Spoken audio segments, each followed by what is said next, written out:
Okay, welcome to UK2. UK has 45 IPCs to spend. They're going to spend 4 on advancing their tech. They're going to spend 6 to repair the Cairo factory. And then they're going to spend 12 on 4 infantry, 12 on, sorry, that should be 2 infantry and a tank, 10 on 2 infantry and an artillery, and they're going to save $1. So that's 4, 6 is 10, 22, 34, 35, 45. Okay, I only have 2 battles to declare, and both of them are in the sort of the Mid-East area, so I'll show you what's going on here. I am going to try and take a poke at Iraq, and I'm going to come in with an infantry and an artillery from Calcutta loaded onto this new transport that I bought last turn. The battleship in C-Zone 39 is going to come into C-Zone 80 for an offshore shot, and the cruiser in C-Zone 76 is going to come into C-Zone 80 for a second offshore shot, so I'm hoping that's going to be enough to take it. And the big one, the one that I really need to happen, is I am going to take a poke at that Navy, and the odds are not in my favor, but I think if the dice break well for me, I can solve a couple of problems here, but I'm not hopeful, to be honest, but we'll see how it shakes out. So the TAC and the fighter from Cairo are going to launch and go into C-Zone, whatever this is, 96, and attack that Italian Navy. Also, from, just position this so we can see it properly, from the UK proper, this bomber does have enough to make it. It's going to go into C-Zone 110, Normandy for 2, France for 3, C-Zone 93 for 4, C-Zone 94 for 5, and into the attack in C-Zone 96 for 6. If it lives, and it won't, I'll land in Malta. So I'll set up the dice in a sec, and we'll start rolling some dice. So. Okay, I'm going to do the battle in the C-Zone first because that's the important one. I think you should be able to see everything here. Dice trays here. Again, my weird dice, my homemade dice. The whites are 1s, the yellows are 2s, the greens are 3s, and the reds are 4s. Okay, so what I'm going to do first is I am going to target select the damaged battleship. By the way, obviously there's no AA because the battleship is damaged. So I'm going to try and target select the damaged battleship. I really need this hit. And I missed it. God damn it. Okay. Well, that probably lost me the battle, but okay. So I am going to come in with the 2 2s for the bomber and the 3 for the fighter. It'd be nice to get 2 hits here would be ideal. 2 hits. Perfect. Okay. So, I assume it'll be a battleship cruiser, but we'll see what happens when he rolls his rebuttal. Okay, so he's got a 1 for the 2 paired transports. He's got a 2 for the damaged battleship. He's got a 3 for one of the cruisers, and the second cruiser is still boosted because I didn't kill the battleship. So that's 4 dice. 1 hit here would be perfect. No hits! Oh my God, okay. No hits. Oh. I cannot even tell you how happy I am about that. Okay, so I got 2 hits. Wow, okay. All right, so the damaged battleship is killed, I'm assuming, and one of the 2 cruisers. So there's a 3 left, and the attack continues. Oh my God, that could not have gone better. I'm very excited, sorry. Okay, so I have 2 3s for my non-boosted TAC and my fighter, and the bomber will peel away, I guess. Okay. And I got, oh crap, I don't know how well you can see that. I got 1 hit there. So he has a 3 and a 1. Okay, I'll try and roll it on this end so that it stays visible. Nothing. Oh, man, this couldn't have gone better for me. All right, so bombers peeled off. So I just have 2 3s versus his 1. And I got the hit, which should... Yep, nothing there. No damage to my Air Force. Oh my God. That could not have gone better. I don't know what to say other than that could not have gone better. Okay, so the Iraq attack. I almost don't even care what happens here. Wow. I'm very excited about that. Okay, so let's get everything in frame here so that we can see what's going on here. Okay, so for Iraq, sorry, I should clean this up a little bit. This guy's coming in for the offshore shots, 2 guys coming in for the offshore shots, and then an infantry and an artillery coming into Iraq. So we have 2 2s for the infantry artillery. We have a 3 and a 4 for the 2 offshores. Away we go. We got 1 hit from one of the offshores. The Iraqi army responds with a hit. So I now have just 50-50 shot here.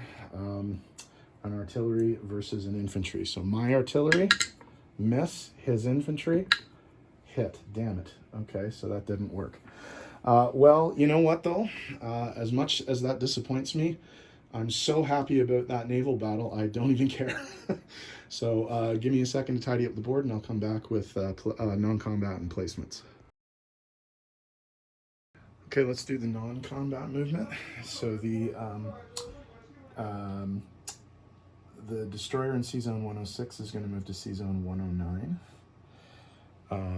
The mechanized infantry down in British Guiana is going to claim Brazil for the British.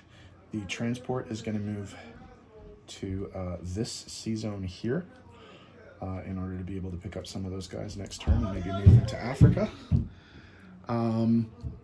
Okay, I have to land those planes in the Met. I cannot believe I didn't lose any of those planes. That was insane. So obviously the bomber has to land in Malta. I cannot believe it was still alive at the end of that. And the fighter and TAC are going to land in Cairo again, safe and sound. The infantry and artillery from Ethiopia are going to get onto the transport, and they're going to move into C-Zone 98 and offload in Cairo. And the 2 destroyers are going to come with them.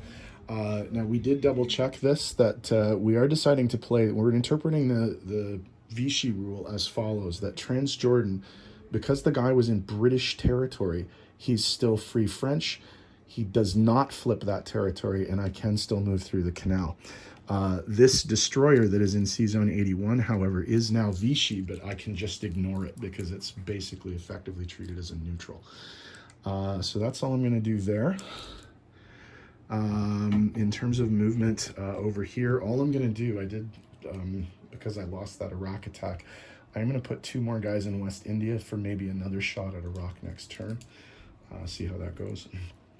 But everything else is going to stay the same. So again, well, you know what? I'll do my placements as well, just while I'm here, and then I'll do the disposition of forces once I tidy everything up. Okay, so I have actually changed where I was going to put some of this stuff because of the success of that attack. So I was going to put 4 guys in London, but I'm now going to put 6 guys in London.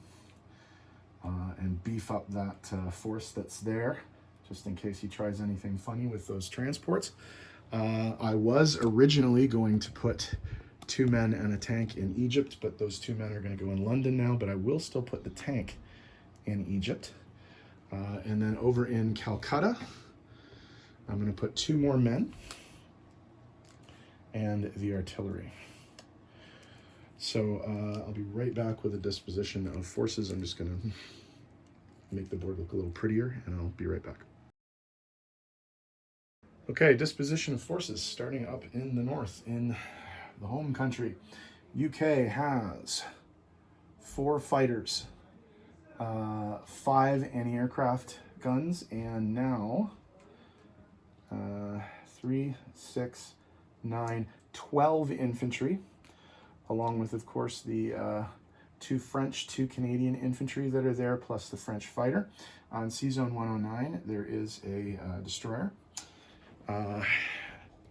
Down here in Brazil, we now have 4 infantry that we just claimed, plus a mechanized infantry. In C-Zone 86, there is a transport. Moving over, I'll pan out so we can see this a little bit better. Moving over into the Africa area, Cairo is looking much, much safer now. It has a full air force, it has a fighter and a tactical bomber. It has 3 infantry, 1, 2, 3, 1 tank and 1 artillery. Malta now has an infantry, an anti-aircraft, and a bomber. C-Zone 98 has 2 destroyers and a transport, which are effectively just acting as blockers at this point. C-Zone 80 has a battleship, a cruiser, and a transport. West India has 2 infantry. India proper has 2 fighters, 2 anti-aircraft, 1 what do you call those? Artillery piece, and then 7 infantry. Down in Malaya, there are 3 of my infantry and an anti-aircraft, along with, of course, 2 Australians. I think that's all the British pieces on the board. So Italy's up next, and I think I just peed in his cornflakes a little bit with that naval battle. So we'll see what happens with Italy in turn 2. Best of luck, Commander. We'll see what happens. Okay.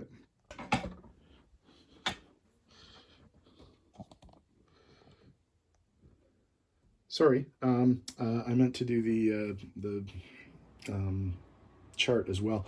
I went up only 2, 40 to 42 for Brazil. So that's going to give me a base income of 25, 35, 42. I do get 1 bonus because I still do control El Alamein, Cairo, and Transjordan. Okay, so sorry, that's the end of the video now. So thanks very much, folks, and best of luck to Commander Ironsides for Italy too.